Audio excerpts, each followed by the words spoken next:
Hari Om everyone. Good morning. How are you? I am fine. చూసారా park, పెద్ద park. ఎటు చూసినా చెట్లు, ఎటు చూసినా అందాలు. అందమా అందుకో.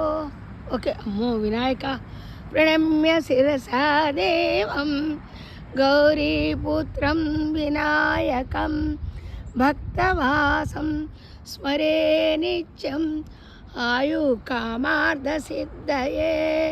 కార్తీ దామోదర నమ సూర్యాయ శాంతాయ సర్వరోగ నివారిణే ఆయు ఆరోగ్య ఐశ్వర్యం దేహి దేహి దేవ జగత్పతే. అంటే మనం లేవంగానే మనం మొహం కడుక్కోపోయినా పర్వాలేదు, సూర్యుడి దర్శనం చేసుకోవాలి.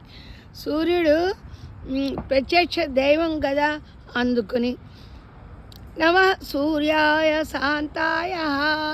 సూర్యుడు శాంతంగా ఉంటారు మార్నింగ్ టైంలో కదా. అవును, మనం కూడా లేవంగానే శాంతంగా ఉంటాం, పనులు ఎక్కువైతే రౌద్రంగా ఉంటాము. మనం ఆయన బిడ్డలమే కదా. సర్వరోగ నివారిణే. సూర్యుడి దండం పెట్టుకుంటే మనలో రోగాలే ఉండవు. అందుకే కదా కార్తీక మాసం సూర్యుడు తొందరగా కనపడ్డప్పుడే దండం పెట్టుకోవాలి. కానీ సూర్యుడు ఉదయిస్తాడు తూర్పున, మబ్బుల మూలంగా మనకు కనపడ్డు. అందుకని తూర్పు వైపు తిరిగి దండం పెట్టుకొని ఈ శ్లోకం చదవాలి. నమ సూర్యాయ శాంతాయ. నాతో పాటు అనండి అమ్మా.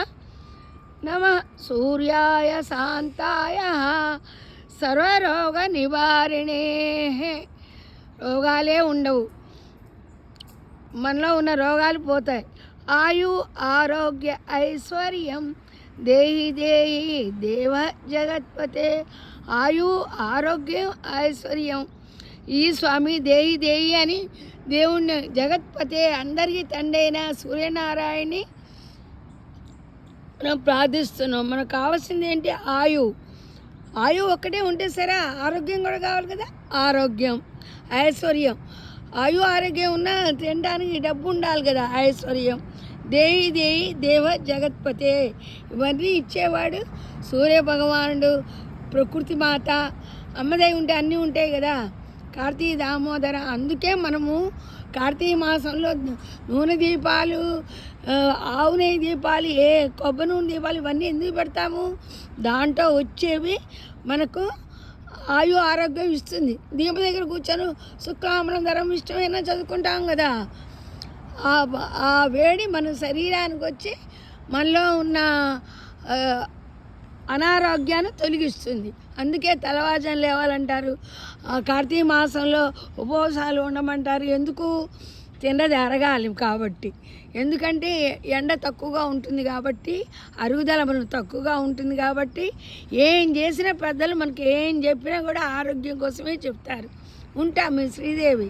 తప్పులుంటే మన్నించగలరు.